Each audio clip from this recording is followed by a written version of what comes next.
Hi, very good morning. நம்ம சரித்திரத்தில் எழுத வேண்டிய ஒரு விஷயம், எப்படி சுனாமி வந்துச்சு, எப்படி நிறைய விஷயம்லாம் நடந்து சில விஷயம்லாம் சரித்திரத்தில் எழுதியிருப்பாங்க இல்லையா? அந்த மாதிரி இந்த 2023 ஏப்ரல் மாதம் ப்ளஸ் 2026 நம்ம மறக்க முடியாத ஒரு நாள், சரித்திரத்தில் எழுத வேண்டிய ஒரு நாள். முறையாக ஒருத்தரை ஜெயிக்கணுன்றதுக்காக, தனி ஒருத்தராக நின்று அவர் ஜெயிக்கணுன்றதுக்காக சின்ன குழந்தைங்க முதல் கொண்டு வேலை பார்த்துட்ருக்காங்க.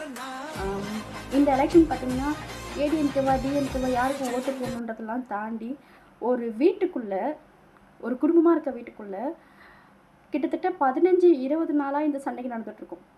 காலையில் எழுந்து வரும்போது டிஎம்கே சாங் ஓடிட்டுருக்கோம் வீட்டில். அவர் அப்பா வந்து போட்டுட்டு போவார், உடனே புள்ள வந்து விஜய் சாங் வச்சுட்டு கேட்பாங்க. ஸோ அவரால் இப்போ வெளியாள்னா நம்ம தட்டி கேட்கலாம், ஏன்டா அப்படி பண்ணுறீங்க. ஆனால் வீட்டுக்குள்ளே நடக்கும் போது இது ஒரு பாச போராட்டம். மகனே, இது அப்பா நீ எங்கடா இங்க? அத நான் சொல்றேன். அண்ணா நீ எங்கடா இங்க? அத நான் சொல்றேன். சின்னண்ணா நீ எங்கடா இங்க? அத நான் சொல்றேன். அப்பாவா பிள்ளையான்றதை தாண்டி இப்போ நம்ம யாருக்காக வாழ்கிறோம்? பேசிக்லி நம்ம வந்து பிள்ளைங்களுக்காக வாழ்ந்துட்டு இருக்காங்க. நிறைய பேரண்ட்ஸ் வந்து குழந்தைங்க மட்டும் தான் வாழ்ந்துட்டு இருக்காங்க. இப்போ நடக்கிற எலெக்ஷன் பிள்ளைங்க ஜெயிக்க போகிறாங்களா இல்லை பேரண்ட்ஸ் ஜெயிக்க போகிறாங்களா? இது மட்டும் தாங்க டாப்பிக்கே, வேறு எதுவுமே கிடையாது.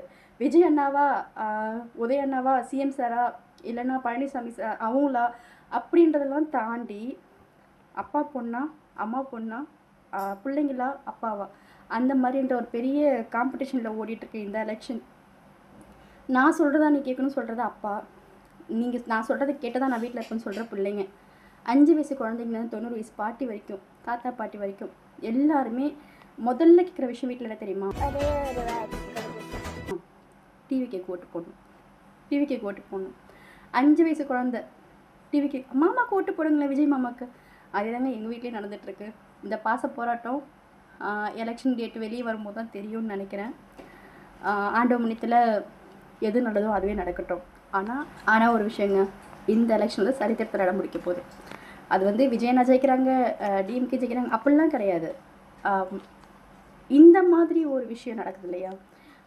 முறையாக ஒரு எலெக்ஷன் ஓட்டு கேட்கறதுக்கு சின்ன குழந்தைங்க முதல் கொண்டு பெரிய, உங்க விஜய்க்கு, உங்க தம்பிக்கு, உங்க அண்ணனுக்கு, உங்க பிள்ளைக்கு ஒரே ஒரு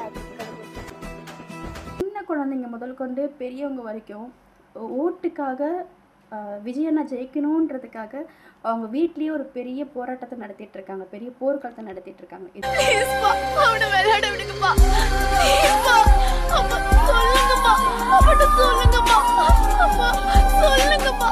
ரொம்ப பெரிய விஷயம். ஆல் தி பெஸ்ட் விஜயண்ணா, ஆல் தி பெஸ்ட் உதயண்ணா.